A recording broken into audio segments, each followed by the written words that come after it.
عدالت پہ کتنے سٹے ہوتے ہیں آپ کو پتا ہونا چاہیے، کیونکہ عدالت سے جب آپ سٹے مانگتے ہیں تو پھر آپ کو اس کی ڈسٹنکشن کا بھی پتا ہونا چاہیے اور یہ بھی پتا ہونا چاہیے کہ کب یہ ختم ہو گیا۔ تو سب سے پہلے جو سٹے آرڈر ہے وہ ہے ٹیمپرری۔ آپ جب بھی عدالت میں جاتے ہیں تو آپ کہتے ہیں تین چیزیں ہوتی ہیں: balance of convenience, irreparable loss، اور یہ تین چیزیں ہوتی ہیں تو آپ کو فوری طور پر ٹیمپرری انجنکشن یا سٹے آرڈر آپ کو مل جاتا ہے۔ پھر اس کے بعد کچھ عرصے بعد دوسری پارٹی کو بلا کر جو دوسری قسم ہے وہ پرماننٹ سٹے آپ کو دیا جاتا ہے کہ پرماننٹ اس کا سٹے کر دیا جائے۔ دعوے میں بھی آپ ایک اپلیکیشن اس میں بھی دیتے ہیں۔ اگلا جو ہے وہ سٹے آف پروسیڈنگز بھی بہت ضروری ہے کو سمجھنا، کہ مثال کے طور پر ایک دعویٰ ڈگری ہو گیا، ایگزیکیوشن اور اس کا اجرا ہو رہا ہے، اجرا کو آپ روکنے کے لیے آپ سٹے کریں گے کہ اس کی ایگزیکیوشن جو ہے وہ روک دی جائے۔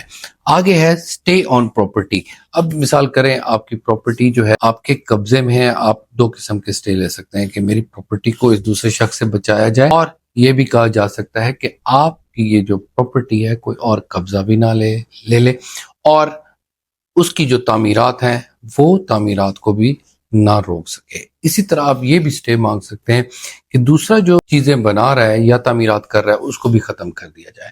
تو اس طرح یہ معاملہ ہے۔ فیملی میٹرز میں بہت کم سٹے ہوتے ہیں، لیکن کسی کا حق مہر کا دعویٰ چل رہا ہے تو وہ دعویٰ کر سکتا ہے کہ یہ حق مہر آگے بیچنے کی چکر میں ہے تو اس وجہ سے اس کا سٹے کر دیا جائے۔ اس کے علاوہ آپ حکومت کے خلاف بھی کر سکتے ہیں۔ آپ کہتے ہیں کہ شاید جاب جو ہے وہ آپ کو جاب نہیں مل رہی، آرٹیکل 199 کے تحت آپ ہائی کورٹ میں ریٹ کر سکتے ہیں، سول کورٹ میں کر سکتے ہیں۔ تو ان کو کہہ سکتے ہیں کہ ان کو جو ہے جابز یہ فائنل نہ کریں جب تک آپ کو رپورٹ نہ دیں۔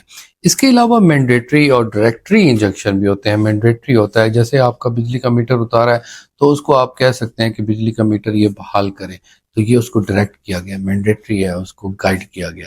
تو یہ ساری باتیں آپ کے لیے جاننا بہت ضروری ہیں۔ مزید اگر کوئی سوال ہو تو مجھے ضرور بتائیے گا۔ Thank you very much.